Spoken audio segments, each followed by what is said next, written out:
Bien évidemment, j'ai eu des moments de doute en me disant est-ce que j'ai vraiment envie de continuer dans le karaté? Quand on part d'un point A pour arriver à un point B, voilà, ça se fait pas comme ça du jour au lendemain. On prend le temps. Il y a un peu les parents derrière en disant voilà, j'ai pas envie de rater parce que papa va me critiquer ou il va être déçu ou maman ou n'importe. La prime la plus haute va être 1 000 € pour la première place.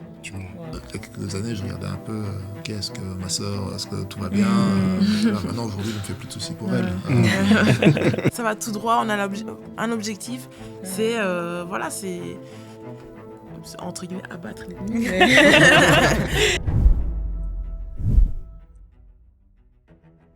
Bonjour, bonsoir tout le monde. Bienvenue dans Au Mental, le podcast qui plonge dans la mentalité des athlètes.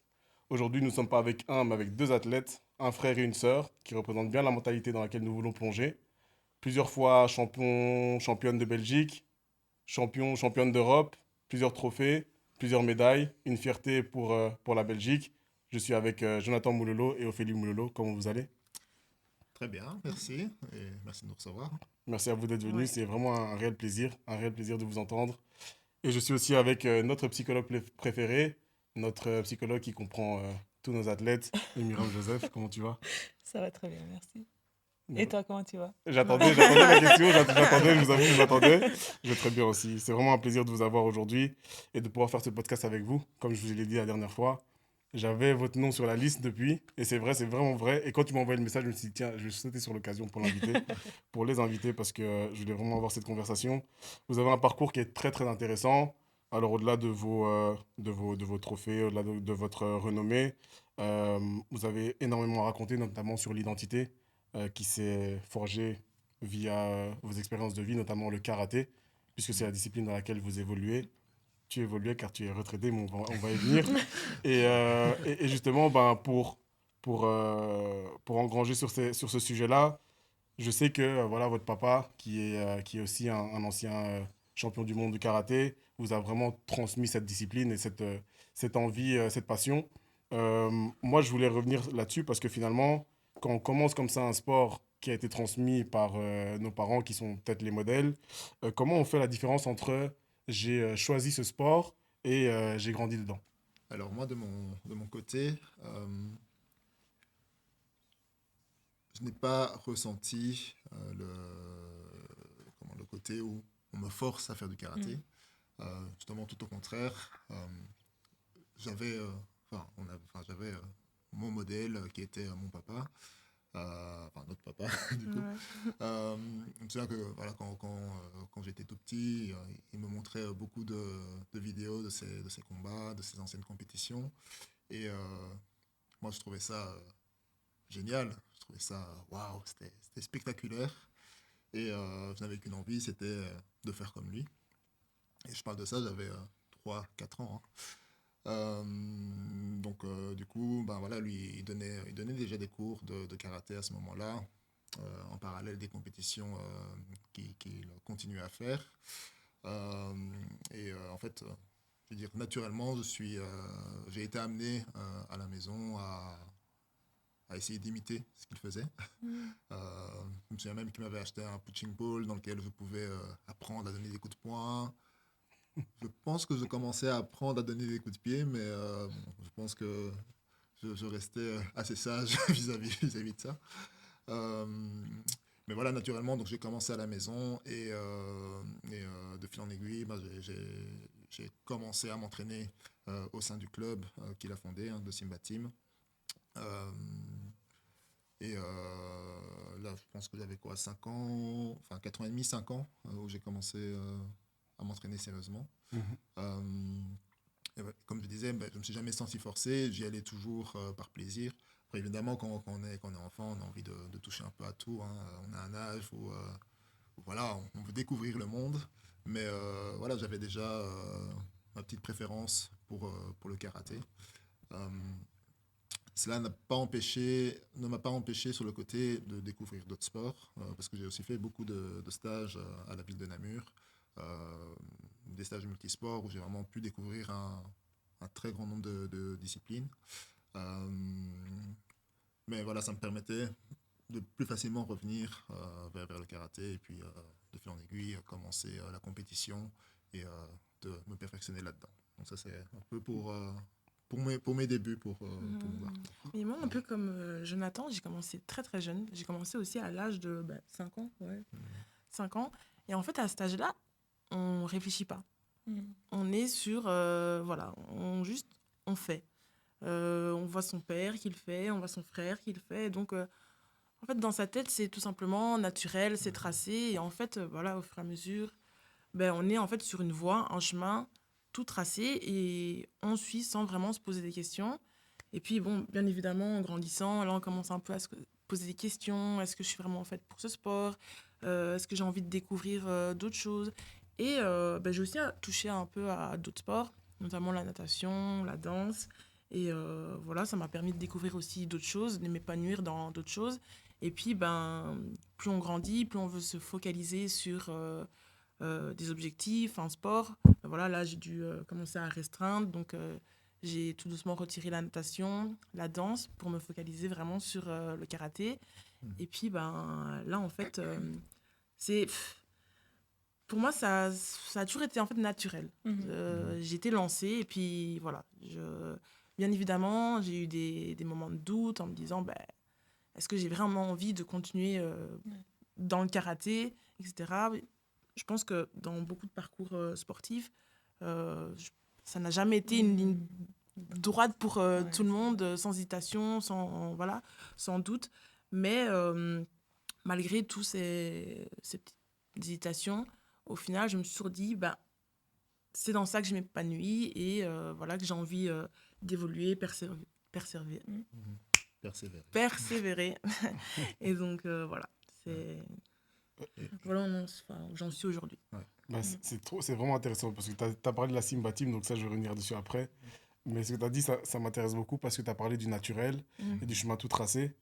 Et quelque part, c'est vrai que c'est une facilité du coup pour pratiquer ce sport, mais est-ce que ça n'amène pas finalement une pression de se dire on m'a mis sur cette voie-là, ou en tout cas j'ai choisi d'être sur cette voie-là finalement. Est-ce que la pression n'est pas différente en se disant j'ai pas le droit d'échouer parce que finalement c'est un chemin qui semblait tout tracé finalement.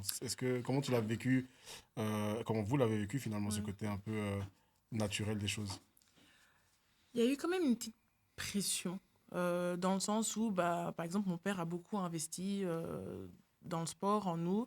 Et au fond, on se dit, j'ai pas envie de décevoir, notamment, par exemple, mon père ou aussi mon frère qui était beaucoup derrière moi, qui m'a beaucoup soutenue, parce qu'on veut les rendre fiers, etc. Mais au final, ça a toujours été dans une ambiance très bienveillante, sans vraiment avoir une pression, entre guillemets, malsaine, j'ai envie de dire, une pression un peu trop, beaucoup d'exercices, mais voilà, moi j'ai toujours un peu ressenti d'être un peu dans un cocon où je peux me retourner si ça ne va pas. En fait, oui, comme tu dis, en fait, ça a toujours été l'esprit de notre famille. Comme tu disais très bien tout à l'heure, c'était naturel pour nous. On ne se posait pas de questions. Aller à l'entraînement le mercredi, on va à l'entraînement. L'entraînement le vendredi, on va à l'entraînement. C'est le quotidien en fait. Ouais. Ouais. Après, c'était C'est beaucoup plus compliqué d'échapper aux entraînements. Ouais. Donc, vu que c'était, comme c'était le père qui donnait, fallait trouver de bonnes excuses. Mais tu as aussi dit que tu as fait plusieurs sports toi aussi. Oui. Et que tu as aussi douté. Je suppose que toi aussi, tu as eu des doutes à un moment de se dire est-ce que je suis fait pour ça? Et ma question, c'est comment on sait qu'on est fait pour ça alors? Comment on sait que quand on a des doutes que finalement, en fait, non, je sais que je suis fait pour ça malgré les doutes? Peut-être pour revenir sur mon parcours sportif. Donc, comme je disais, le karaté, ça a été un fil conducteur dans ma vie. Enfin, ça l'est toujours. J'ai pu investir du temps dans d'autres sports. J'ai fait de la natation, j'ai fait du tennis. Mais par exemple, escrime aussi, non? J'ai fait l'escrime, aussi. J'allais venir. Mais en effet, donc. T'as fait le devoir. Bien renseigné. C'est intéressant. C'est vrai que, par exemple, le tennis, j'en ai fait, je pense, 2 ans ou 3 ans à tout casser. mais j'étais nul. Je me sentais pas fort dans ce sport. Bon, j'ai préféré dire ok, bon, le tennis n'est pas pour moi, je continue le karaté. Donc ça m'a permis de découvrir, je me disais quelles étaient mes forces, mes limites aussi. Et puis j'ai commencé l'escrime. Je ne saurais plus dire en quelle année exactement. Mais alors l'escrime, bon, ça c'était aussi un peu une révélation parce que c'est un sport que j'ai beaucoup apprécié. Et bon, j'ai dit j'avais aussi un petit talent dans ce sport-là parce que la première année où je me suis inscrit dans le club de Thierry Pochet, qui est le maître d'armes à Namur. Première année, je fais mon premier championnat de Belgique. Je fais vice-champion de Belgique. Wow. Donc je me dis, En escrime. Voilà. Ouais. Il a commencé fort. Et toujours en continuant. Et je continuais le karaté à côté. Donc je me dis, ok, il y a peut-être quelque chose d'intéressant de ce côté-là. Et voilà, j'ai continué. Enfin, je pense que j'avais 2 entraînements de 2h30 ou 3 heures par semaine. Donc c'était souvent après les cours. Donc c'était quand même long. Il fallait prendre le bus, aller jusqu'à la salle. Et puis le soir, rentrer en bus. C'était quand même éprouvant sur le plan physique. Mais voilà, enfin, c'est un sport dans lequel je me suis quand même pas mal épanoui. Et finalement, donc, quand je suis arrivé, quand j'ai commencé l'université, j'avais un peu ce choix à faire. C'est ok, est-ce que je continue l'escrime, est-ce que je préfère quand même m'investir dans le karaté? Et en fait, naturellement, donc pour répondre à la question de départ, naturellement, je me suis naturellement dirigé vers le karaté parce que, comme je le disais tout à l'heure, c'est en moi en fait. C'est en moi et je ne me vois pas faire autre chose que le karaté. Mais moi, je trouve que ça, c'est bien comment tu l'exprimes. Ouais. Tu sens que ça fait partie de ça lui, fait partie de de toi. son histoire. Mais c'est ça où tu sais, les gens, finalement, ils te regardent pour ça, comme un karatéka, tu vois, comme un combattant. Et toi, tu es l'aîné. Du coup, est-ce qu'il n'y a pas cette pression naturelle du je suis l'aîné, j'ai pas le droit d'abandonner, de montrer de faiblesse par rapport à la petite sœur qui me suit, et par rapport au papa qui, lui, a été champion et qui a mis les standards très haut, finalement. Oui et non. C'est clair qu'en tant que l'aîné, que le grand frère, enfin que l'aîné et grand frère, j'ai envie d'un peu de montrer la voie, d'être un exemple pour mes frères et sœurs. Et aussi, j'ai envie de rendre naturellement notre père fier. Mais d'un côté, je me dis, je ne dois pas non plus me mettre cette pression. Je veux dire, je fais les choses telles qu'elles sont. Je vois un peu où est-ce que la vie me mène, parce que on dit toujours que la vie a plus d'imagination que nous. Donc voilà, je fais mon parcours. Si ça inspire mes frères et sœurs, tant mieux. Et j'espère justement qu'ils vont s'investir à fond dans ce qui leur tient à cœur. Enfin, en gros, tout ça pour dire que oui, donc, notre père, voilà, je pense qu'il est fier aujourd'hui de ce que j'ai déjà pu faire. Mais je ne sens pas de pression aujourd'hui de ok, je dois faire ça pour continuer à le rendre fier. Je prends mes décisions et puis voilà, s'il est fier, redevable, tu continues ta vie. C'est ça, je continue ma vie et je sais que je lui dois beaucoup parce que voilà, tout ce que la personne que je suis aujourd'hui, c'est grâce à lui, mais aussi grâce à notre mère aussi, parce que c'est vrai qu'on en parle pas. C'est vrai, je voulais en parler. C'est vrai qu'on voulait en parler aussi. Mais voilà, ils ont toujours été là derrière nous et voilà, ça constitue une force. C'est ce qui fait notre force aujourd'hui et oui, c'est plus, au final, pour moi, c'est plus de la fierté d'être la personne que je suis aujourd'hui et de pouvoir être cet exemple que je pense être. J'allais dire justement parce que il a dit cet exemple, mais après, oui, logiquement, je crois que naturellement, tu as un exemple, je pense que tu ne vas pas contredire. Par contre, là où c'est plus intéressant, c'est comment toi tu l'as vécu en venant juste après lui. Oui, parce que lui, il montre l'exemple. Est-ce que toi, ça te met la pression ou finalement, tu as envie de Comment dépasser? tu l'as Comment on vit vu? cette Est-ce que rivalité? c'était plus un coach, un grand frère ou un autre papa? C'était comment tu as vécu Non, mais c'était comme un coach. Il prend son rôle de grand frère à cœur. Ouais. Et voilà, lui, ça a toujours été la force apaisante. tranquille. Voilà, il va me rassurer. Il va trouver les bons mots pour. Voilà. Souvent, je suis stressée. Ben voilà, lui, il va venir, il va me dire donne tout ce que tu as. Tu as déjà prouvé beaucoup de choses jusqu'à aujourd'hui.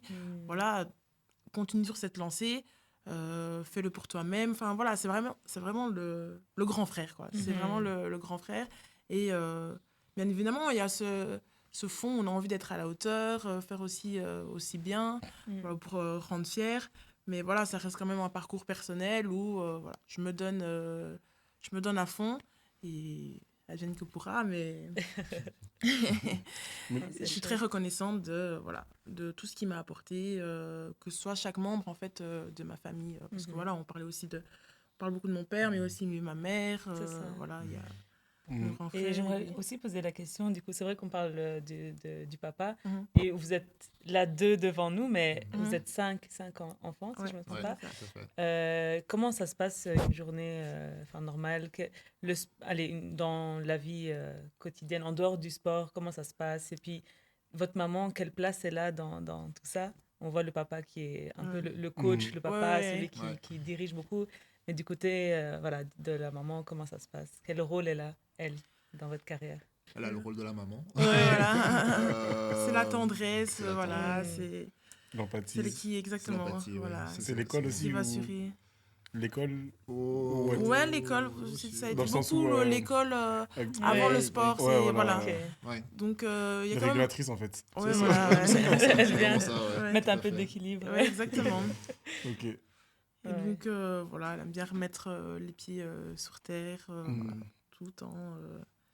voilà, tout en... C'est une maman, voilà, qui va s'inquiéter pour nous. C'est la voix de la raison. C'est la voix de la raison.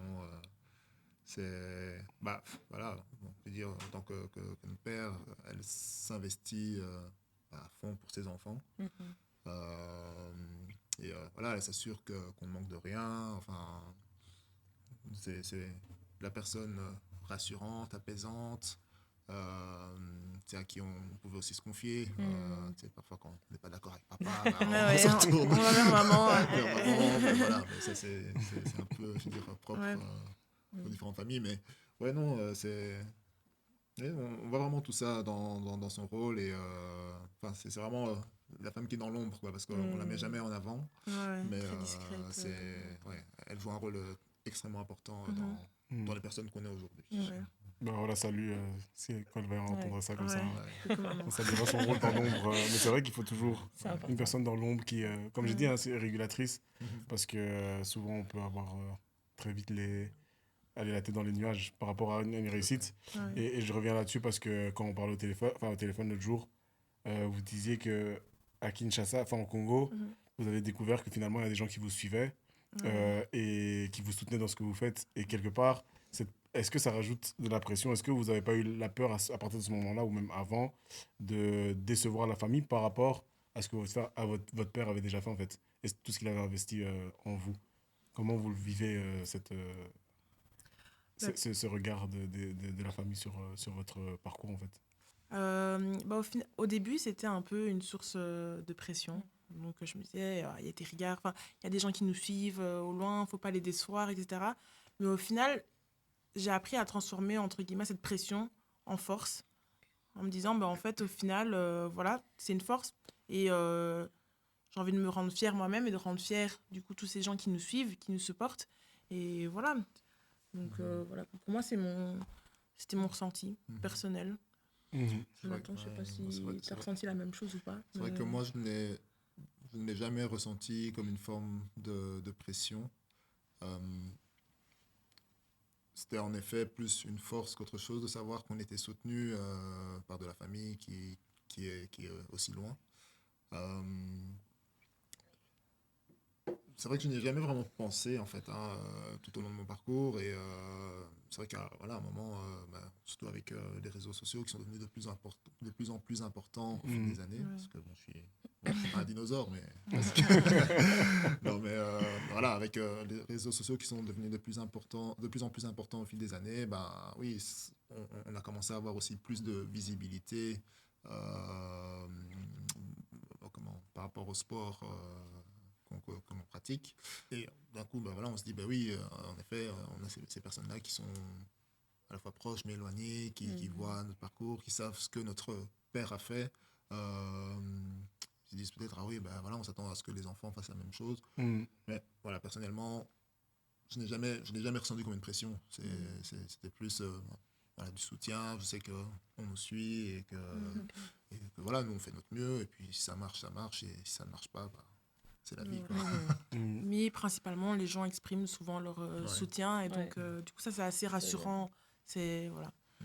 C'est assez, ça donne une force. Mais c'est fou parce que nous, dans ce qu'on fait, avec les athlètes, on est principalement dans le football pour l'instant.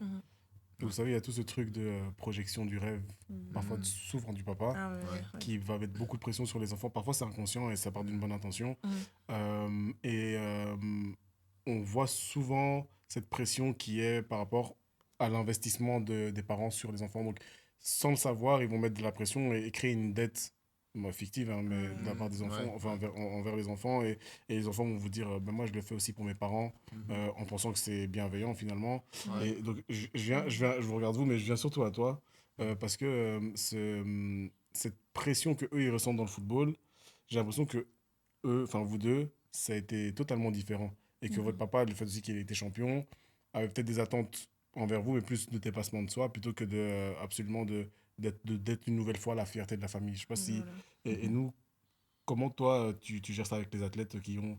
Parfois, nous, on travaille avec des enfants de 11-12 ans. Donc, c'est parfois des athlètes de 11-12 ans qui sont sous pression, que toi, tu gères du coup. Et qu'est-ce que tu leur dis à ce moment-là pour prendre exemple sur eux, justement C'est un discours qui revient souvent, très naturellement des enfants quand ils disent, voilà... pourquoi tu as envie de faire ça? Quelles sont tes motivations? Ils disent on veut rendre fiers papa, maman, etc. Et c'est très bien, hein. On veut tous rendre fiers nos parents. Mais de fil en aiguille, tu sens que pour certains, c'est un peu plus profond que ça. Il y a, durant des matchs, tu vois qu'ils gèrent mal leur frustration, qu'ils ont vraiment peur de l'échec. Et quand tu cherches un peu à savoir pourquoi, il y a un peu les parents derrière en disant, voilà, j'ai pas envie de rater parce que papa va me critiquer ou il va être déçu ou maman ou n'importe. Et puis, ils savent très bien qu'ils prennent du temps pour les trajets. Parfois, c'est aussi au niveau monétaire. Donc, ils investissent de l'argent sur cet enfant. Et les enfants, même très jeunes, sont conscients de ça. Et ils voient que peut-être qu'ils passent plus de temps avec un enfant qu'un autre parce que...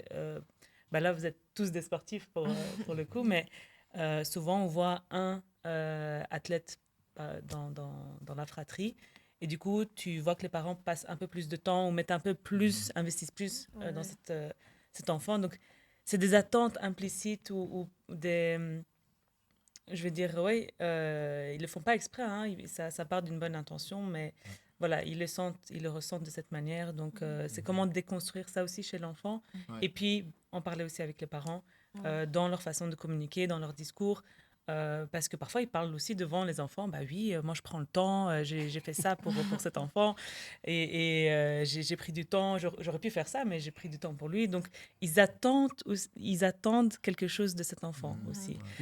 C'est pas toujours être pro, hein, c'est pas ça, mais c'est plus dans pouvoir réussir à avoir des résultats. Donc tu le vois un peu chez cet enfant et c'est comment avec la famille pouvoir travailler ça parce que et c'est ce qu'on fait, on travaille beaucoup avec l'athlète, mais on va prendre tout son environnement avec tout son système parce que il ne se construit pas seul. Il se construit avec la famille, les frères et sœurs, les amis, la culture aussi hyper important.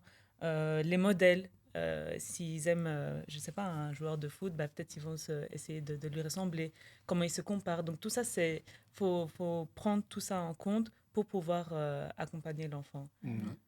L'écosystème, quoi. Tout l'écosystème. Mais est-ce que ça existe un projet Mbappé au karaté? C'est comment Est-ce que ça existe? Moi, je pense qu'il y a des parents qui mettent le... Après, bon, c'est différent parce que le karaté et, par exemple, le football, ça rapporte absolument pas de la même manière. Donc, voilà, c'est pas... C'est très peu probable de vivre, voilà, du karaté. Donc, c'est principalement par passion. Mais voilà, ce qui est bien avec, par exemple, notre père, c'est qu'en fait, il n'y a jamais vraiment eu une obligation de résultat. Donc, voilà, on va en compétition, on perd. Voilà, c'est la finalité et on ne va pas s'attarder dessus. Bien évidemment, on va un peu analyser ce qui n'a pas été, quel point d'amélioration, voilà, on peut mettre en lumière. Mais à part ça,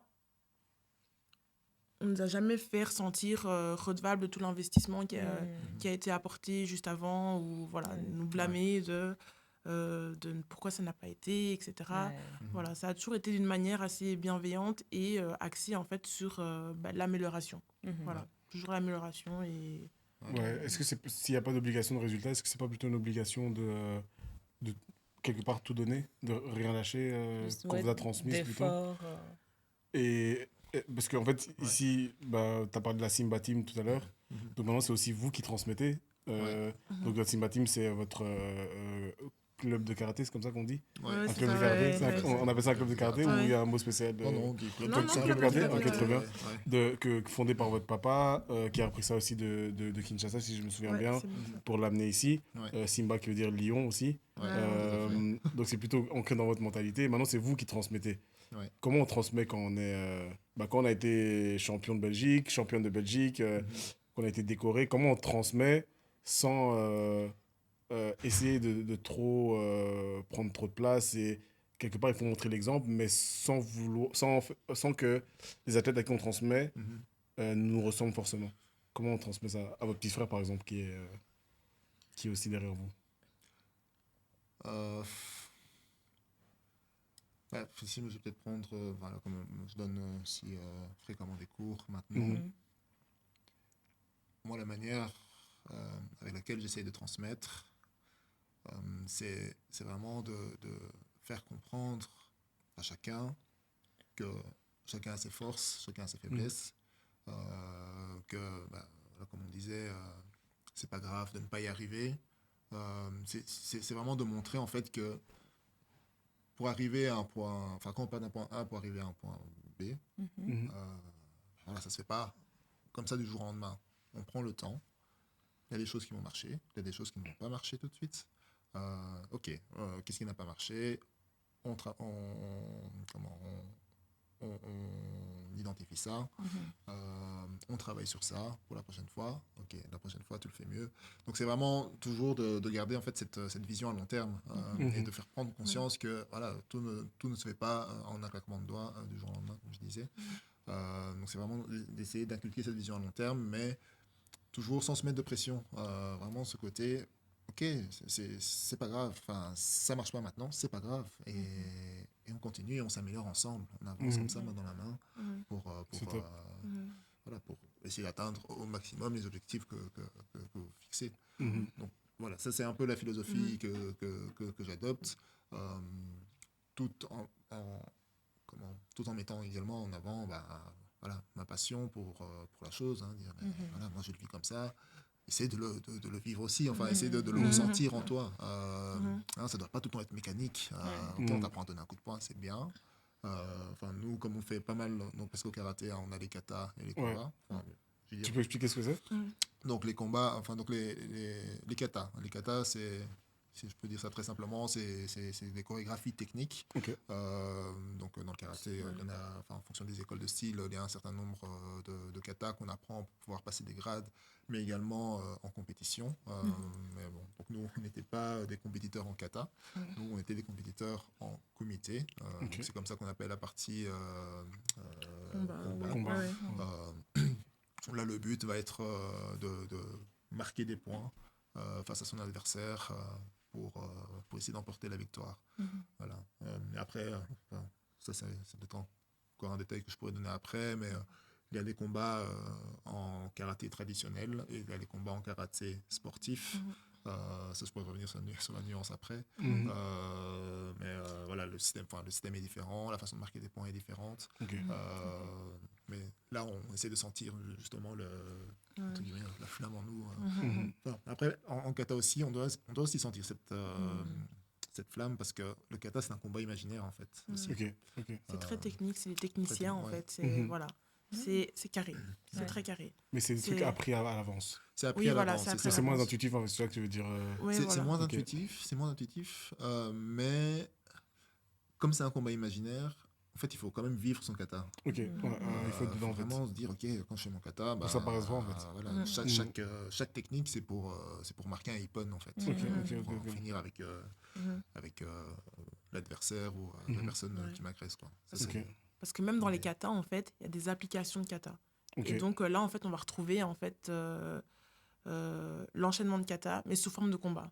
Donc, sous forme d'un adversaire qui arrive, qui nous attaque. Et puis là, du coup, on va reproduire les techniques de ce kata. Et là-dessus, vous êtes jugé là-dessus? Oui, c'est ça. Donc sur la technique, pour moi. Sur la technique, exactement. Mais bon, ça, il y a plusieurs critères, voilà. Mais comme on n'est pas vraiment spécialisé dans les katas... Les comités, t'as dit, hein? Comités, oui, je retiens. Non, parce que j'avais vu ça avant aussi. Mais, ok, très intéressant. Mais t'avais une question? Je voulais juste savoir, du coup, tous les deux, vous coachez des enfants. Qu'est-ce qui est difficile dans l'apprentissage ou dans la transmission? Qu'est-ce qui est difficile avec les enfants, avec les jeunes, dans le coaching? Récemment, je suis allée en compétition avec des enfants, des plus jeunes. Et en fait, face à la défaite, en fait, il faut savoir un peu gérer ces émotions, les attentes. Oui, voilà, c'est assez compliqué. Trouver les bons mots pour les rassurer, les encourager. Donc, voilà, il y a ce qui travaille au club. Ils n'ont pas forcément de sparring, voilà, Enfin, ils en ont. Mais en compétition, ils vont retrouver des enfants avec un niveau plus élevé, des fois au même niveau, des fois... Voilà, il y a de tous les niveaux en compétition. Et en fait, des fois, je me retrouve avec des enfants qui, quand ils perdent leur combat, ils sont complètement démoralisés. Et voilà, c'est le plus dur, en fait, de les encourager à continuer à se battre, à ne pas se démoraliser. Gérer leurs attentes, en fait. Oui, voilà, gérer leurs attentes. Gérer les attentes des enfants, parce que les enfants, en effet, ça peut être tous les extrêmes. Je suis très content, j'ai envie de faire ça. Et puis, en effet, il fait face à une défaite. Ils ou elles font face à une défaite et... c'est tout un monde qui s'écroule. Donc, c'est vraiment ça, gérer les attentes et surtout leur apprendre, comme je disais tout à l'heure, c'est d'avoir une vision long terme. Quand on est enfant, on n'a pas cette vision long terme. On veut les choses tout de suite. Et oui, c'est quelque chose... je pense que c'est un gros challenge, en tout cas, qu'on a en tant que prof. En tant que coach mental aussi. C'est la même chose. C'est vraiment la patience, la résilience, la gestion des émotions. C'est ça. Ouais, mais comme tu as dit tout à l'heure, parce que tu parlais d'aller à un point A, un point B, je parlais avec un ami et je lui ai expliqué comment nous on travaillait avec Aaron. Je lui ai expliqué comment nous on travaillait avec les athlètes et je lui disais qu'en fait, en sport, on va d'un point A à un point B et notamment ici en football, nous on utilise beaucoup le tableau de ce qu'on contrôle, ce qu'on ne contrôle pas, tu vois. Et j'expliquais que quand on va d'un point A à un point B, c'est la phase stable où tu es sur la bonne route et que tu maîtrises tout et que quand tu vis une déception, tu es dans la phase un peu négative, que ce que tu contrôles, si tu le maîtrises bien, te permet de vite revenir à la phase stable. Mais je lui expliquais qu'en fait, à contrario, il y a aussi la phase trop positive où tu viens de remporter un combat et que tu t'éloignes quelque part en remportant ce combat de ton objectif principal qui est pas ce combat, mais peut-être un championnat. Et que si tu reviens pas très vite à la phase stable, en fait, tu te perds dans les nuages. Et je lui expliquais ça. Et donc, ce que tu dis a beaucoup de sens parce que les enfants ont tendance à avoir cette euphorie. J'ai gagné, je suis le meilleur actuellement, mais sans voir plus loin. Et ça, c'est pour vous, c'était ma question qui allait venir, mais là, je pense que vous avez peut-être déjà un peu répondu. Vous avez gagné. Vous savez c'est quoi gagner, vous savez c'est quoi perdre, mais le goût de la victoire, quand vous voyez un enfant qui perd, est-ce que c'est pas trop difficile aussi pour vous de perdre, en fait, alors qu'il est sous votre, comment je peux dire ça, votre responsabilité, quelque part? Comment vous vivez aussi, vous, la déception d'une défaite, ou comment vous vivez la défaite avec vos athlètes, vos karatékas jeunes? Je trouve que... Allez, en fait, on perd avec eux. Ouais. On a mal avec eux. On se dit, mince, allez. Parce que surtout avec pas mal de jeunes, on sait qu'ils ont les capacités d'aller gagner des points, enfin d'aller gagner des matchs ou de marquer des points. Puis quand ils n'arrivent pas, on se dit, mais mince, allez, quoi, qu'est-ce qui s'est passé là? Enfin, on est frustré en fait. On est frustré. Donc ouais, en fait, finalement, on est un peu en symbiose finalement avec les jeunes avec qui on peut travailler, enfin jeunes ou adultes. Et comment vous gérez cette distance un peu de, tu vois, quand ils perdent, de pas vouloir rentrer dans ce rôle de moi j'aurais fait comme ça. En fait, parce allez, je suppose que là-bas aussi vous avez des caractéristiques spécifiques par rapport à certaines personnes, etc. Et que du coup ils se combattent pas de la même manière que vous. Mais je suppose qu'aussi quand on les voit perdre, vous dites parfois moi j'aurais fait ça comme ça. Comment vous faites pour garder une distance par rapport à ça et pas devenir peut-être trop intrusif ou trop investi dans t'aurais dû faire ça, et garder cette distance en mode c'est pas grave, on va essayer de passer à autre chose le plus vite possible. En fait, c'est ça, il faut prendre un peu ce recul et de parler un peu plus de manière objective. Et voilà, par exemple, moi, quand un petit ou une petite perd en compétition, eh ben, de manière objective, je vais me dire, ah ben, la fille, elle, ou le petit garçon, il combattait de telle manière, toi, tu sais faire ça. Bah, par exemple, ça aurait été bien que, voilà, dans cette situation, tu pouvais faire ça, apporter plus des pistes d'amélioration, des solutions. Et voilà, évidemment, leur dire, bah, c'est pas grave, c'est quelque chose qu'on va retravailler, c'est de l'expérience. Voilà. Des compétitions, c'est de l'expérience. Il faut pas se démoraliser une fois qu'il y a une défaite, etc. Non, il faut aussi prendre des fois des défaites comme des opportunités. Voilà, des opportunités, voilà, exactement. Et donc, voilà, c'est vraiment ça qu'on essaie un peu d'inculquer aux enfants, qu'en fait, on ne gagne pas toujours. Voilà. Pour devenir voilà, un champion, il faut accepter les victoires et les défaites et voilà. Se relever. Se relever, exactement. Incroyable. Vous avez été éduqué comme ça fait vraiment partie de votre éducation, de votre culture, de votre famille. Est-ce que ce mental, ça, depuis tout petit, ça a été forgé ou c'est avec votre expérience à vous? Comment vous êtes arrivé à être à ce niveau? Par quel moyen? Est-ce que c'était aussi votre papa C'était principalement par les expériences. Voilà. Personnellement, voilà, en voyageant, en allant en compétition. Vous avez aussi vécu des moments difficiles aussi. Voilà. Ce que je vais dire, moi, c'était un mélange des deux. Quoi. C'est ça. Enfin, on a eu beaucoup qui s'est fait via l'expérience. Après, voilà, comme je suis l'aîné, j'ai pu avoir aussi quelques retours, conseils de notre père. Que, voilà, j'ai pu aussi essayer de retransmettre aussi directement ou indirectement comment mes frères et sœurs. Donc, voilà, je pense que finalement, comme on disait, on est vraiment dans ce cocon, cette dynamique qui fait que voilà, aujourd'hui, on s'est construit une mentalité un peu commune grâce aux expériences communes qu'on a partagées ensemble. Quoi. Et est-ce que vous avez vécu un moment difficile dans votre carrière que vous voulez raconter, un moment compliqué pour vous, qui vous a appris quelque chose? Moi, j'en ai un.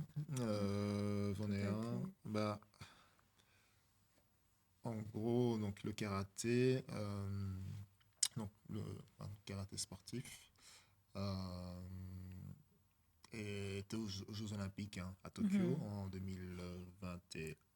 C'était les Jeux Olympiques de 2020, mais voilà. le Covid, et en fait, donc, pour pouvoir prétendre à une place aux Jeux Olympiques, il y avait tout un parcours de sélection à faire. Donc aussi, peut-être pour le contexte, parce que je parlais des différentes fédération en karaté. J'ai parlé de karaté traditionnel et de karaté sportif. Donc, en fait, quand je parle de karaté traditionnel, il faut savoir qu'en karaté, il y a quatre grandes écoles de style. Plus classiques, entre guillemets, donc Shotokan, Shitoryu, Wadoryu et Ojoryu. Donc, on est des pratiquants de karaté Shotokan, de cette école-là. Chaque école a ses compétitions de style, mais il y a des compétitions qui regroupent les 4 styles. Là, on va parler plus de karaté sportif, qui sont très souvent regroupés sous la fédération WKF, qui est la fédération qui, elle, est reconnue par le comité olympique. Et donc, du coup, c'était la fédération représentée aux Jeux Olympiques. Ouais. Et donc, du coup, j'étais dans ce parcours-là pour essayer de me faire une place lors des Jeux Olympiques. Et j'étais dans une phase de ma carrière où j'étais en forme, si je peux dire ça comme ça. Je faisais des bons résultats et je sentais que j'étais vraiment à un pic, en fait, dans mon niveau de karaté. Et j'étais sélectionné pour participer au championnat d'Europe WKF, mais aussi le championnat d'Europe traditionnel qui se déroulait quelques semaines avant ou après, je ne sais plus c'était quoi le timing exact. Mais avant ça, donc, on avait le championnat de Belgique. Et lors de ce championnat de Belgique-là, je tombe en finale contre un athlète liégeois qui a remporté cette année et qui est aussi un très bon athlète. Je tombe contre lui et je fais une erreur qui fait que je me fais une luxation au coude. Et en fait, en gros, cette luxation m'a privé des championnats d'Europe qui arrivaient juste après. Il y avait aussi des séries A, il y a des séries A et des premières ligues. Donc, ce sont des compétitions de niveau mondial qui donnaient des points, en fait, dans le ranking pour pouvoir espérer se qualifier pour les Jeux Olympiques. J'ai dû louper, en fait, ces compétitions parce que je n'étais pas remis à 100%. J'en ai fait une, mais c'était pas passé correctement parce que je me sentais encore diminué. Et je veux dire, au moment où je me ressentais, en fait, revenir dans le circuit, on était du coup en 2020. Et donc là, le Covid est arrivé. Et donc, du coup, on n'a plus pu faire de compétition. Et donc, à cause de ça, en fait, moi, mon ranking, il a chuté. Et il faut savoir qu'en fait, donc, les points, on pouvait en gagner rapidement, mais on pouvait en perdre aussi très rapidement. Et donc, du coup, je n'étais plus éligible à participer à certaines compétitions pour ce parcours olympique. Et finalement, en fait, je suis passé à côté de tout ça à cause d'une erreur que j'aurais pu éviter.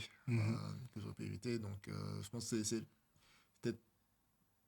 la plus grande déception de mon parcours jusqu'à présent, la plus grande défaite, si je peux dire, c'est de ne pas avoir pu participer à ce parcours-là.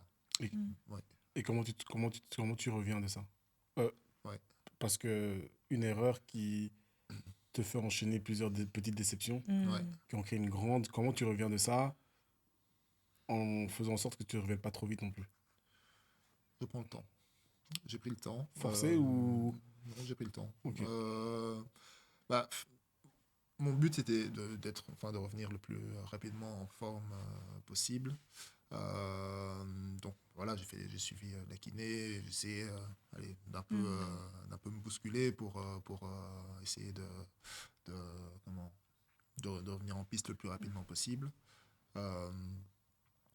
J'ai fait des compétitions quelques mois après où là je commençais justement à me ressentir bien. Enfin, j'avais un Open en Suisse où j'avais rencontré un ancien champion d'Europe WKF qui avait quand même un très gros niveau et j'ai gagné ce championnat-là quelques mois après. Et puis 2-3 mois après, je participais au championnat d'Europe de karaté Shotokan que j'ai gagné en 2019. Donc je sentais que j'étais en bonne voie en fait pour revenir au niveau où j'étais. Mais donc c'était ce côté où je savais que je devais prendre le temps de bien récupérer.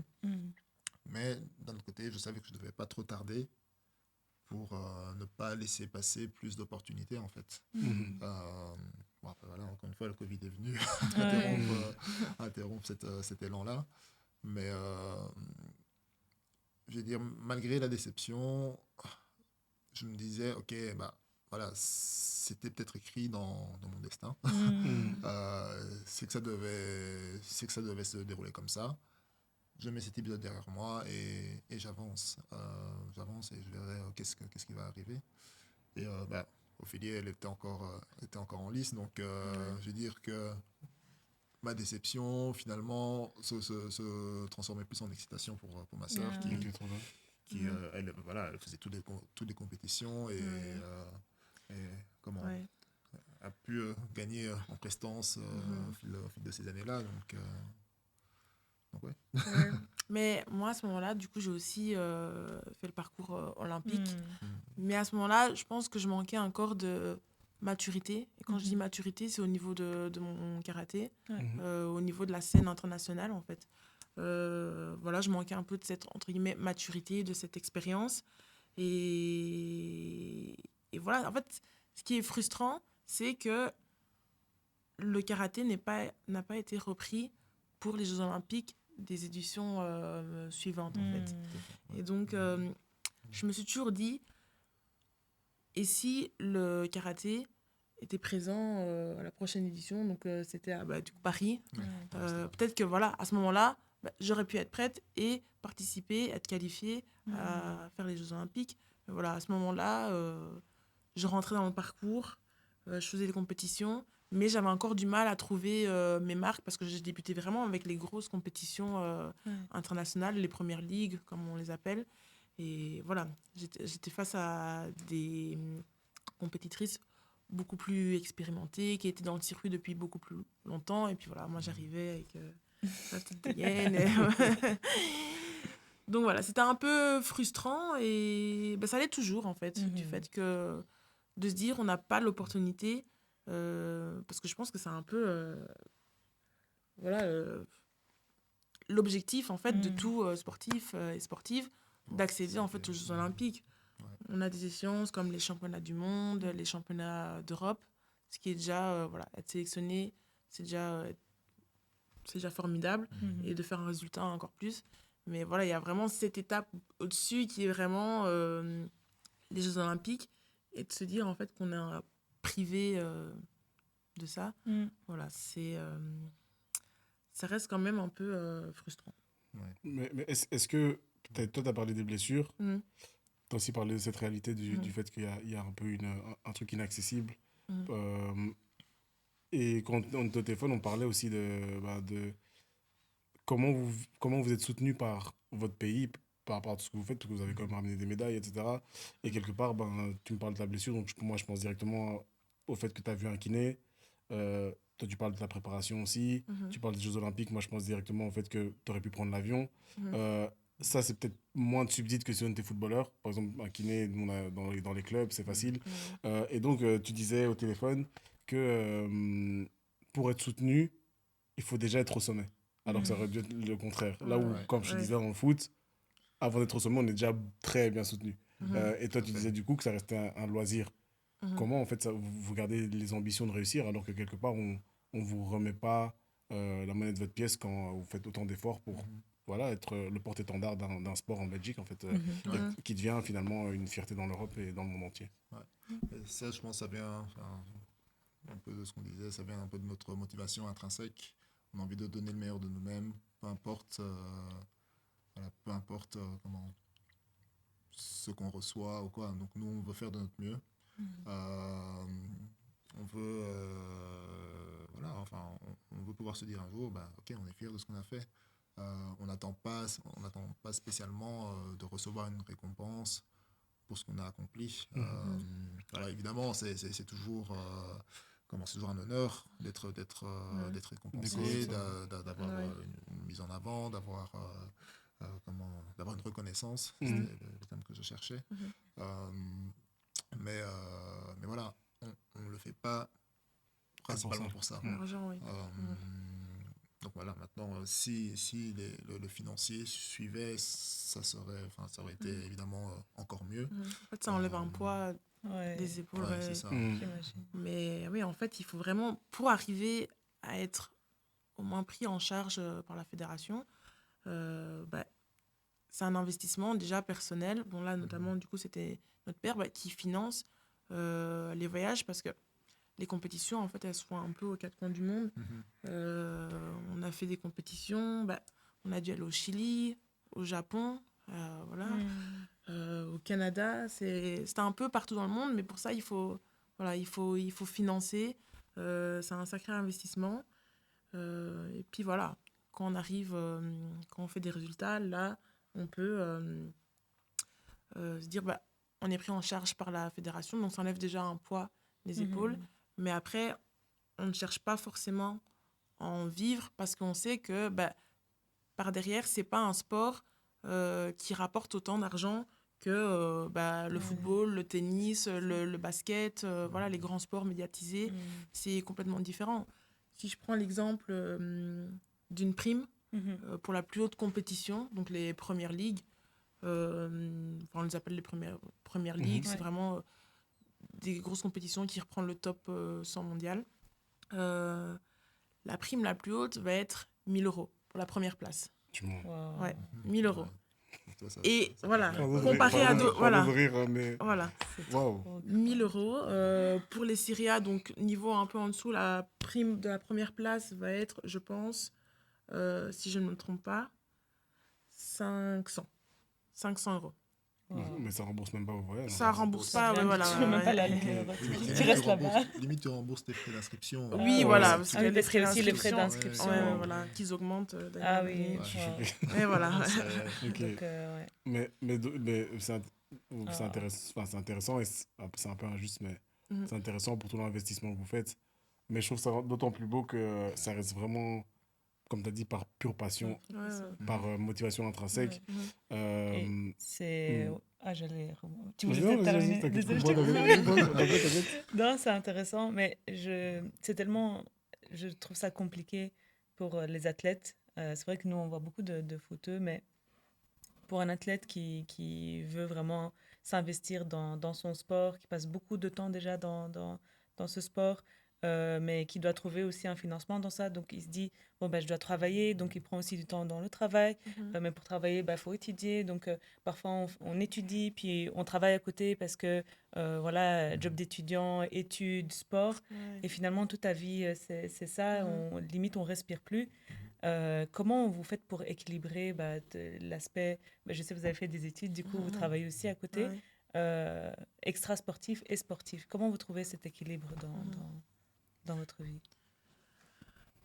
En fait, c'était assez compliqué, par exemple, à titre personnel.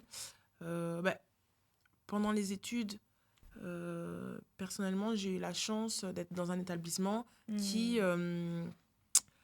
permettait soit de faire un étalement d'études, quand on est sportif de haut niveau, etc. Donc, soit de faire un étalement d'études, de faire une année en 2 ans, ou alors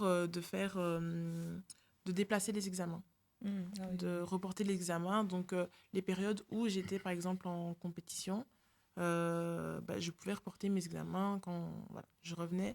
Mais tout ça, ça demandait quand même un sens de l'organisation. Bien sûr. C'était pas toujours évident.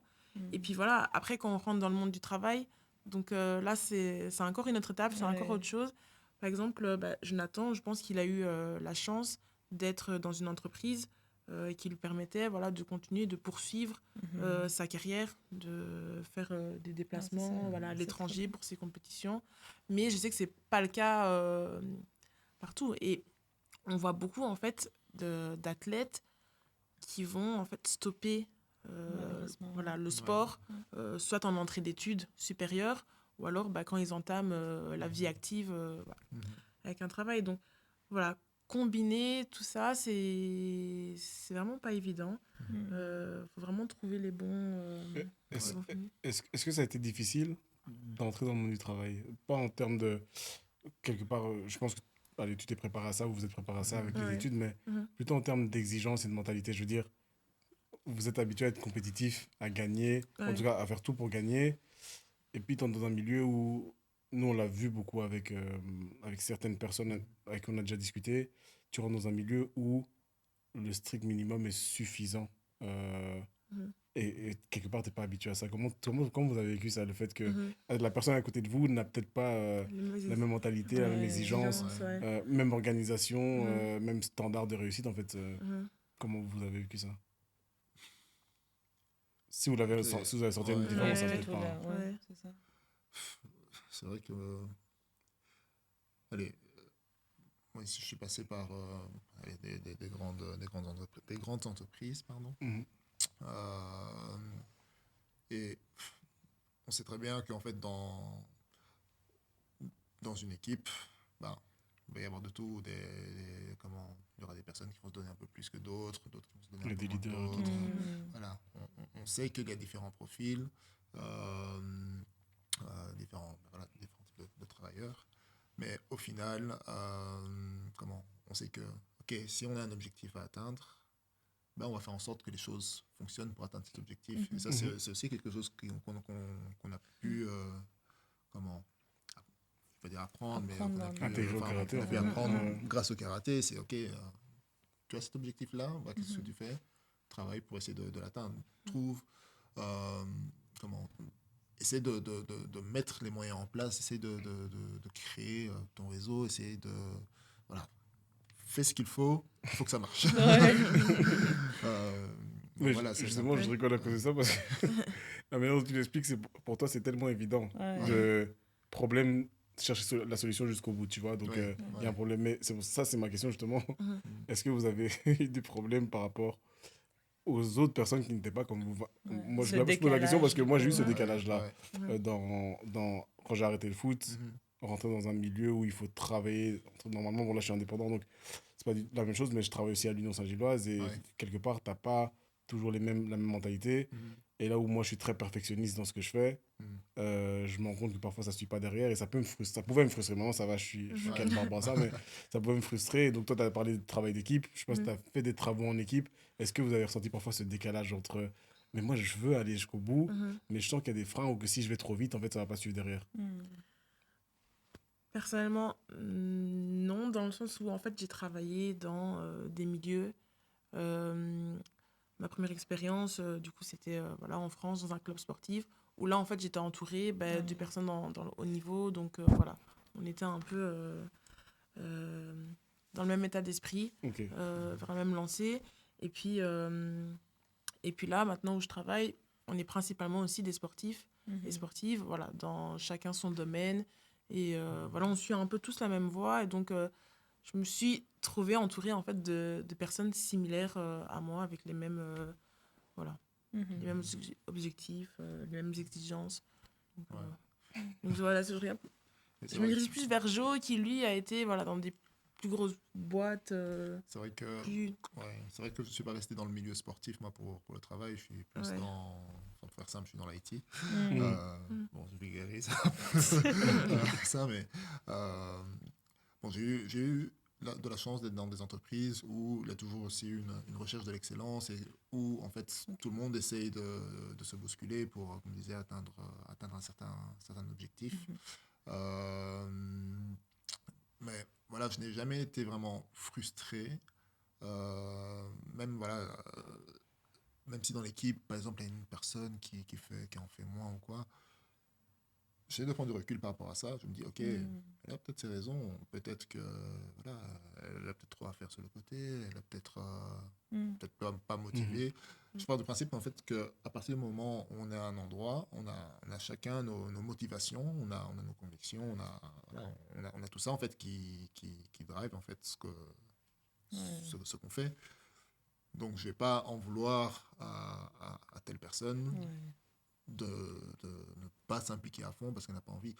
Ok, ça pénalise les autres, c'est frustrant. Mais c'est comme ça, je veux dire. On ne vit pas dans un monde de bisounours.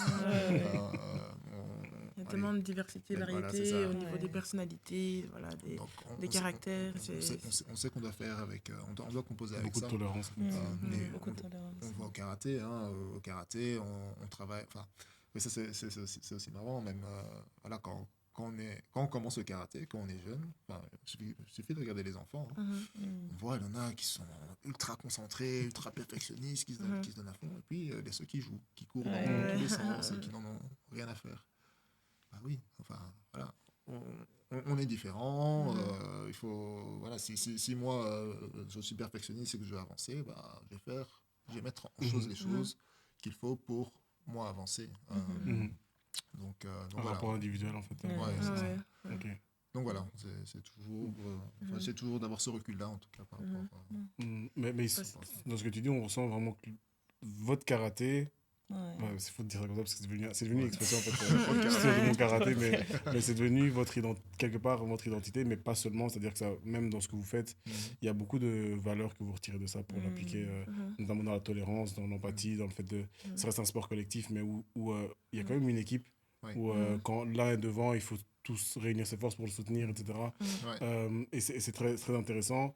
Mais dans cette construction de l'identité, et là je viens à toi précisément, parce que tu restes une femme dans un sport de combat. Alors je vais repasser tout ce qu'on a entendu sur les femmes dans les sports de combat et le rapport homme-femme. Mais toi, comment tu l'as vécu? Et puis, est-ce que tu as ressenti des différences de traitement au début? Peut-être pas après, mais au début, dans le fait de dire moi aussi je fais du karaté comme mon grand frère. Tu vois? Est-ce que tu as ressenti ça? Dans les attentes aussi des gens. Que ce soit de tes amis ou de la famille, par exemple. Non, ça a toujours été tu fais du karaté, on va faire attention à toi, alors, on va pas trop t'ennuyer, etc.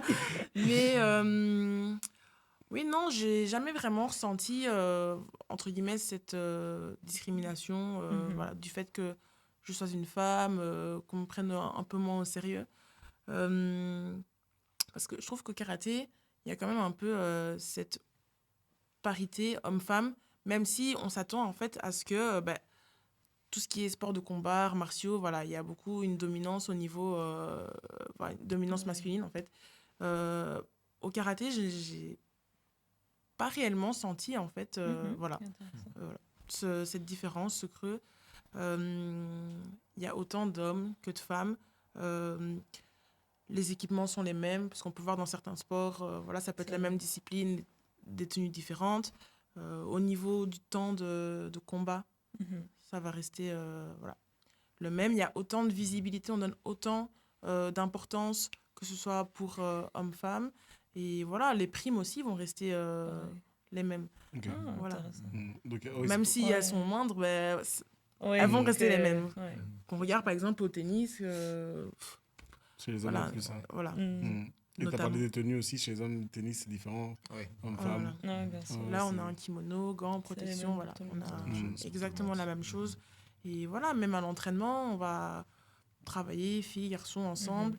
Voilà, j'ai jamais vraiment ressenti cette différence, cette mise à l'écart, cette discrimination, entre guillemets, du fait que je suis une femme dans le milieu du karaté. Ok, voilà. Très bien. Ok, magnifique. Voilà. Non, mais et toi, en tant que grand frère, t'as pas senti le truc de je dois protéger la petite sœur au début, peut-être? Oui, plus au début. Au début, mais je pense que le karaté a aussi beaucoup évolué au fil de ces 20 dernières années. Je fais du karaté depuis quand? Depuis toujours. Ça fait plus de 25 ans que je fais du karaté. Et ça a énormément évolué. Et c'est vrai que si je regarde, du coup, il y a quelques années, ça restait quand même un milieu peu plus masculin. Mais voilà, aujourd'hui, il y a de plus en plus de jeunes filles et de femmes qui sont impliquées en fait dans cette discipline. Donc forcément, voilà, il y a quelques années, je regardais un peu est-ce que ma sœur, est-ce que tout va bien. Là, maintenant, aujourd'hui, je ne me fais plus de soucis pour elle. Donc voilà. Et comme tu disais très bien, on le voit au niveau des équipes nationales, que ce soit en karaté traditionnel, en karaté sportif. On voit de plus en plus de femmes qui sont présentes et dont le niveau ne cesse d'augmenter. Donc, il y a vraiment, je pense, cette prise de conscience du fait que le karaté, c'est pas que pour les mecs. Non, c'est pour tout le monde. Pour tout le monde. Sans parler du rapport genre homme-femme, ici, je parle plutôt de rapport âge. Tu es plus âgé, elle est plus jeune. Qui bat qui? C'est ça. La question ne se pose pas. Non, mais moi, en fait, je me dis... Ils sont 5 dans la famille, donc j'imagine, tu vois, l'environnement familial à la maison. Est-ce que ça se règle sur le tatami ou pas? Comment ça les dispute chez vous? En fait, pour être transparent, aucun de nous deux gagne ici, c'est notre petit frère. Hugo. Hugo. Il est très grand. Est-ce qu'il n'a pas profité de votre expérience et de vos conseils? Et puis, en fait, quelque part, je me dis, plus tôt il a reçu cet enseignement-là, plus tôt il a pu les perfectionner aussi. Est-ce qu'il n'a pas profité de ça? Oui. Oui. Mais après, moi, je trouve mon petit frère est un caractère totalement différent. Dans quel sens? Ouais. Il est plus... Non, il est très... Justement, il est très cool. Ah, très cool. C'est une force tranquille. Voilà, il suit son propre chemin. Il ne va pas se mettre la pression. Pas du tout, ouais. Il ne va pas du tout se mettre la pression. Il va à son rythme. Il s'affirme. S'il a quelque chose qu'il ne veut pas faire, il ne le fera pas. Mais il suit. Voilà. C'est vraiment les plus jeunes. En fait, ça, c'est la génération. Ils ont aucun stress. Parce que sur le tatami, c'est une terreur. Lui, il a fait... donc ici, dans la compétition de karaté traditionnelle, chez les jeunes, il est champion d'Europe. Et champion du monde. Champion du monde aussi en karaté Shotokan. Donc, voilà, malgré ces aspects très cool, très nonchalant, voilà, c'est ça le terme. Très nonchalant. Une fois qu'il est sur le tatami, c'est une autre il explose. Il a une rage de vaincre. Et on voit aussi avec notre plus petite sœur, Odile, qui elle fait du karaté. Elle fait moins de compétition. Elle fait moins de compétition, mais elle aussi, elle a cette rage de vaincre. Elle a fait des podiums au niveau national aussi récemment. Voilà, s'il faut aller chercher un point, elle va y aller. Jusqu'au bout, quoi. Elle y va jusqu'au bout. Le Simba Team. En fait, quand on monte sur le tatami, on devient une autre personne. En fait, c'est vraiment... ça va tout droit, on a un objectif. C'est... c'est entre guillemets abattre l'ennemi. Non, mais c'est la mentalité à avoir. Mais j'adore ça parce que tu as dit on monte sur le tatami, on est une autre personne. Moi, je suis pas trop d'accord avec ça. Moi, je trouve pas que c'est une autre personne. Je pense que c'est justement juste comment dire, la retranscription de ce que vous êtes qui est juste différente, je pense. Dans votre, tu vois, dans votre truc. C'est ce que nous on voit beaucoup en coaching mental.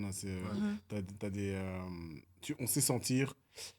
Je vais pas dire une personne qui va réussir ou échouer, mais quelqu'un qui va savoir gérer son stress et devenir quelque part la personne que personne n'attend sur un terrain ou sur un ring, peu importe.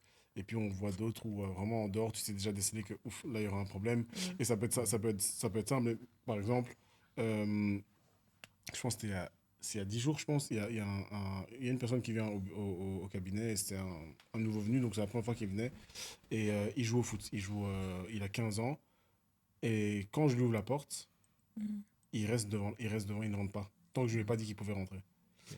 Et je lui dis, tu sais, tu peux rentrer. Ah, merci. Et il entre, il s'assoit, très calme, il parle pas, posé, etc. Et on parle un petit peu, donc je fais connaissance. Il m'explique que ses parents aussi sont très calmes, discrets. Son agent aussi m'explique ça, etc. Et finalement, quelque part, je fais déjà le lien avec les problématiques qu'il pourrait rencontrer sur le terrain. Et clairement, ce qu'il rencontre sur le terrain, c'est qu'il s'est écrasé par les autres. Donc en fait, cette personnalité, on sait déjà la déceler un petit peu dans les gestes, dans les agissements, etc. Et c'est pour ça que je me dis, par exemple, Hugo, si on fait le parallèle avec lui, je sais que si je lui ouvre la porte, il va rentrer. Ou peut-être s'il ne va pas le faire, c'est par éducation, mais pas par timidité, tu vois. Donc je me dis peut-être que... Après, peut-être timide, il est timide. Réservé plutôt. Réservé. Et donc quelque part, ce qui va dégager sur le tatami, c'est juste une autre transcription de qui il est, mais cette fois-ci avec un ennemi, comme tu as dit, à abattre. Parce que quelque part, c'est ça, un sport individuel, c'est tu manges ou je te mange. C'est ça, tout à fait. Donc non, c'est cool, c'est vraiment... je trouve que les sports individuels sont vraiment très intéressants. Parce que vous êtes en fait d'abord face à vous-même. D'abord face à vous-même. J'ai vu beaucoup d'interviews de Teddy Riner et tout qui expliquaient ça. Et est-ce que vous, d'ailleurs, en parlant de ça, c'est totalement hasard ma question, mais lui, il a dit qu'il était suivi par un coach mental depuis très longtemps, une psychologue. Est-ce que vous, votre papa, il a joué ce rôle de... ou votre maman, c'est votre maman aussi, de psychologue, coach mental, Ils ont dû mettre plusieurs casquettes, en fait. Voilà. Parce que forcément, il n'y a pas les moyens d'être suivi par un kiné, préparateur physique, coach mental, et voilà, toute l'équipe qui suit. Et donc, voilà, ils prennent plusieurs casquettes et ils assurent le rôle, en fait, voilà, tous les profils dont on a besoin. Parce que peut-être ici, peut-être pour ajouter par rapport à notre père, il a eu... je pense l'honneur aussi d'avoir des cours avec le professeur Philippe Godin. Psychologie du sport. C'est dans ce secteur-là. Donc, forcément, tout ce qu'il recevait en cours, il nous le retransmettait. Et, il essayait d'appliquer justement certaines méthodes. Et donc, oui, il a aussi joué ce rôle au final de coach mental. D'où l'importance du mental aussi, parce que c'est vrai que là, c'est un rôle, c'est un coach, oui, il a fait des compétitions, champion du monde, mais il n'a pas oublié ce côté, enfin voilà, il est parti aussi chercher le côté mental parce qu'il aurait pu être devenir complet. Hyper exigeant avec vous, sans prendre en compte ce qui vous êtes, etc. Et quelque part, donc du coup, d'où l'importance du mental, mais d'où l'importance d'accompagner des parents pour accompagner les enfants. Et ça, je vous jure, peut-être que vous le voyez aussi dans les sports de combat, comme vous l'avez dit, mais dans le football, nous on le voit beaucoup. Les parents sont parfois très durs envers leurs enfants. Allez, moi, je trouve que la plupart sont bienveillants. Ça part d'une bonne intention, mais ils savent juste pas s'y prendre dans les mots, dans la communication. Typiquement, vous perdez ou vous gagnez des combats. Là, vous n'avez peut-être pas envie d'entendre t'as fait ça mal. Directement après, peut-être. Vous pouvez l'entendre, mais le ton est très important. Et je pense que de faire des cours avec Philippe Godin est peut-être un gros atout pour ensuite communiquer avec vous. Donc, non, c'est vraiment top. Surtout que Philippe Godin, il faut savoir que Joël, qui travaille avec nous, il a pris ses cours de psychologie du sport avec Philippe Godin, qui est un des fondateurs finalement de la psychologie du sport, en tout cas en Belgique. Donc, c'est top, c'est top. Et puis, je viens à toi, Jonathan, puisque tu te souviens, je t'avais posé une question par rapport à ces petites célébrations. Je sais pas comment, je sais pas si ce sont des célébrations, des points d'ancrage. Je sais pas si c'est une manière de se remettre dedans ou d'intimider. Mais quand j'ai regardé vos vidéos de combat, et même les tiens, mais je crois que c'est un peu moins. C'est surtout toi qui ça m'a marqué. Il y a ce contact et puis une sorte de célébration. Est-ce que tu peux les expliquer? Parce que je me suis posé la question, je me suis dit, mais pourquoi est-ce qu'il fait ça? Comment ça se fait tout son corps est tendu? Et en fait, le pire, ce que j'ai remarqué aussi, c'est que quand tu fais ça, tu fixes toujours ton adversaire. Est-ce que tu peux l'expliquer? Donc, en fait, voilà ce qu'il faut savoir. Donc, dans les combats, enfin en comité, on doit marquer des points, soit avec des coups de poing ou avec des coups de pied. Et à chaque action où on marque un point, plusieurs, voilà, le combat est interrompu, puis on donne le point. Mais voilà, parfois ils ne donnent pas toujours les points. Donc, en fait, nous, après chaque action, donc déjà, on a le cri qui tue, c'est le kiai, donc voilà, pour montrer qu'on s'est engagé à 100% dans la technique. Mais après ça, on a envie de montrer qu'on a marqué le point, on est sûr que, ok, c'est moi qui domine ici. Là. Et donc voilà, c'est pour ça qu'on a souvent ces cris après, ou bien même quand on a marqué le point et qu'on voit que les arbitres donnent effectivement le point, il y a aussi ce côté, on laisse un peu exploser la joie. Maintenant, on le voit de différentes façons. Il y en a qui parfois vont un peu courir, vont parfois surcélébrer. Moi, j'essayais en tout cas de le faire de manière toujours très guerrière, mais sans trop en faire non plus. Bon, évidemment, voilà, parfois quand on est dans l'euphorie, surtout lors des combats en équipe, là on est emporté par l'ambiance dans la salle, etc. Donc parfois on se laisse un peu plus emporter, mais c'est vraiment ce côté, c'est mort. Et psychologiquement, forcément ça booste aussi la confiance, se dire ok, voilà, je domine le combat et je continue dans cette voie-là. Tu t'imposes. Je pense que ça peut aussi influencer les arbitres. De montrer qu'en fait on est sûr de sa technique, se dire là j'ai marqué en mode ceci, voilà. Et pourquoi toi tu le fais moins? Je commence de plus en plus à le faire. J'étais beaucoup plus réservée avant, mais maintenant il y a vraiment ce truc de l'après-technique en fait, où on montre qu'on est voilà, on est sûr de ce qu'on a marqué et voilà, on est là. Et ça, vous l'apprenez aussi à vos athlètes jeunes ou vous leur laissez le choix? Moi, je l'aurais pas. Quand je dis apprendre, c'est plus dans leur apprendre l'importance comment dire, de s'imposer, de montrer sa présence, de la faire ressentir. Est-ce que c'est aussi important pour gagner un combat? Est-ce que ça se joue beaucoup dans la victoire, cette marque que vous allez laisser à chaque point? Parce que finalement, comme tu as dit, c'est un point, donc c'est comme un but, en fait, si je comprends bien. Quelque part. Donc, en gros, ce que vous faites là, c'est marquer un but, et donc, quelque part, il faut célébrer ce point-là. Ça termine combien un match? Donc, en fait, ça dépend des compétitions. Enfin, si on parle de karaté traditionnel ou karaté sportif, peut-être commencer par le traditionnel. En karaté traditionnel, c'est un peu comme au judo, il y a un wazari ou deux wazari. Donc, voilà, le combat peut se terminer très vite. Tandis qu'en karaté sportif, là, un combat, c'est sur 8 points. Tu peux marquer un yuko qui vaut 1 point, un wazari qui vaut 2 points ou un ippon qui vaut 3 poins. Et le premier à 8. Mais c'est pas le premier à 8. C'est un écart de 8 points. Un écart de 8 points. Donc voilà, et il y a 3 minutes pour essayer d'avoir cet écart-là. Donc c'est une vraie avance en fait. Quand vous prenez un point, c'est vraiment important en fait. C'est ça. Surtout qu'au premier point, on a un signe d'avantage.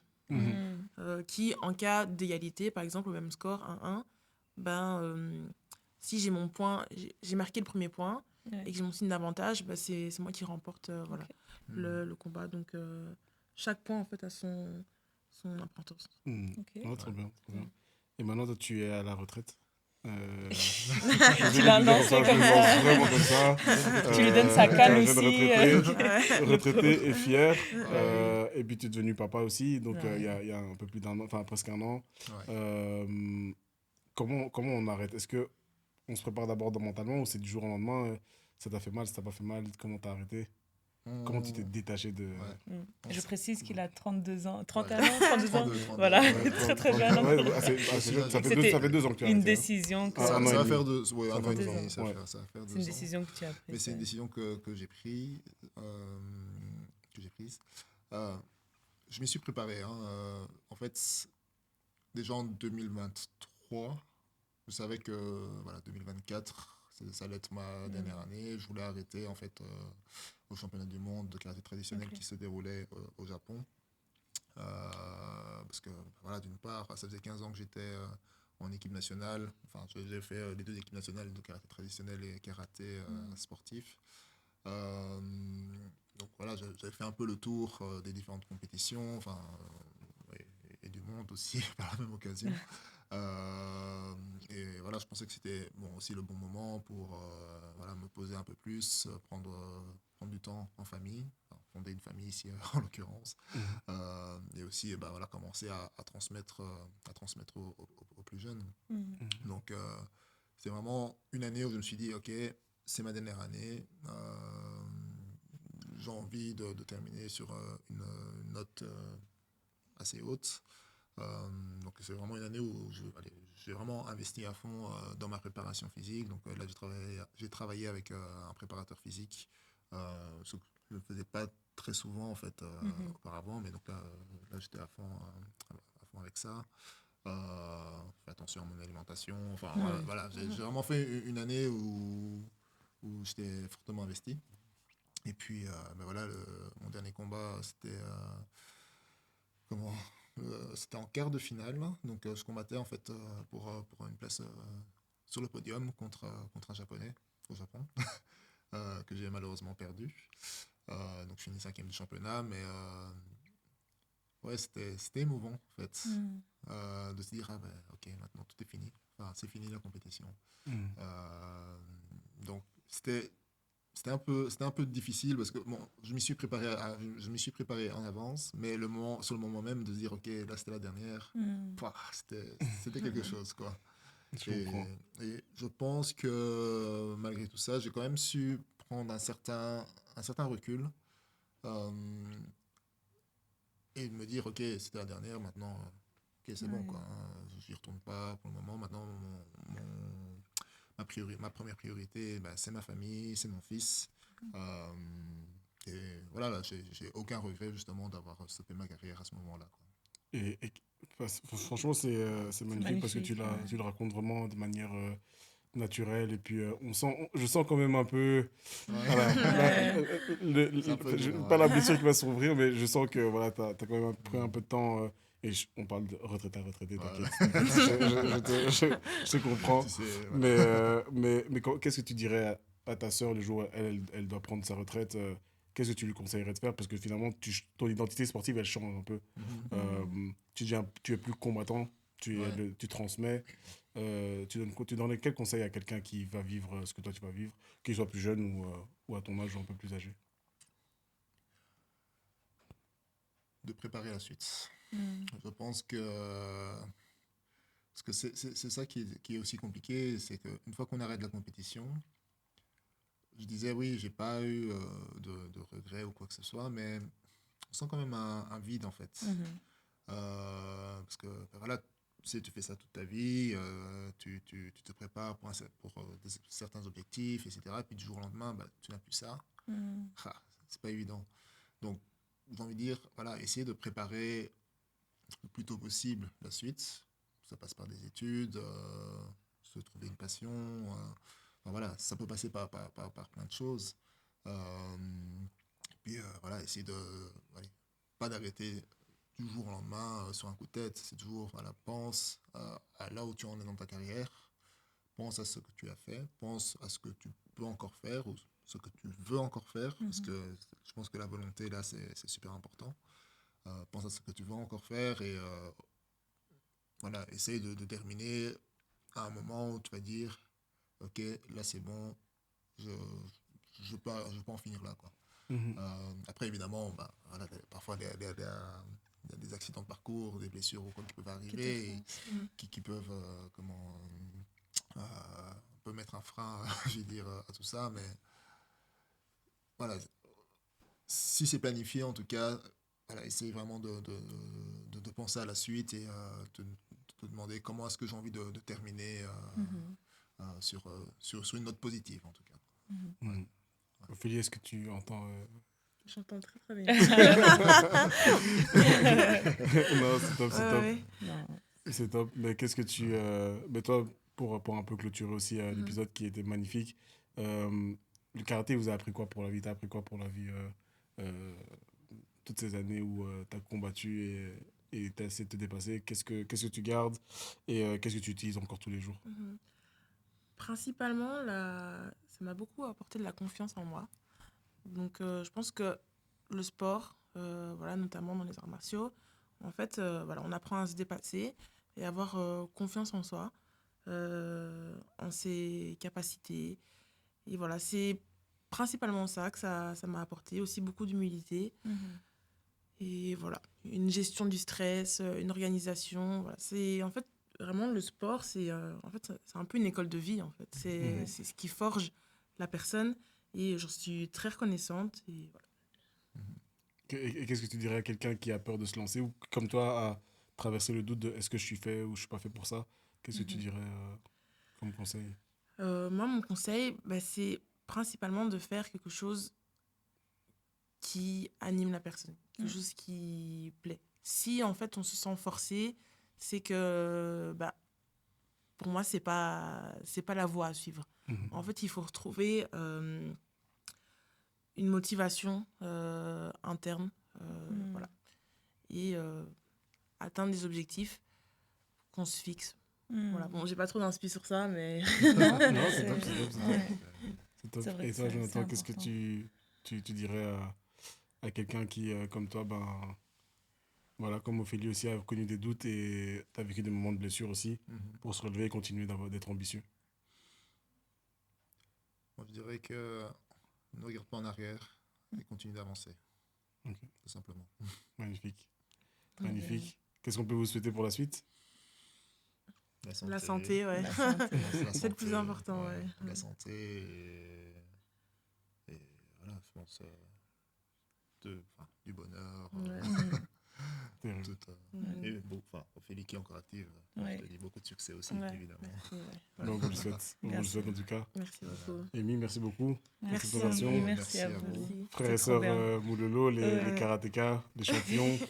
En tout cas, les vrais champions. Je ne parle pas de trophée ici, je parle vraiment dans la mentalité, dans ce que vous dégagez, dans votre vie de tous les jours, dans ton rôle de père, dans ton rôle de sœur, de coach. On dit des coachs, des maîtres de karaté, des sensei. C'est plus stylé sensei. Dans votre rôle de grand frère, de grande sœur, vous êtes vraiment des champions, en tout cas très inspirants. Et ça a été vraiment un plaisir de vous avoir pour cet épisode. J'espère que vous avez aimé l'épisode, j'espère que vous allez liker et puis continuer à nous suivre. On a vraiment plongé dans la mentalité de deux athlètes exceptionnels et puis avec notre psychologue qui a toujours cette capacité à nous faire plonger aussi dans son travail. Donc, merci à vous de nous avoir suivis. Merci à Dédi, à Beno en régie. Et puis, on se dit à la prochaine. Merci. Merci beaucoup. Merci, bravo. Merci beaucoup. C'était vraiment trop top. intéressant. Trop top. Les gars, je suis désolé.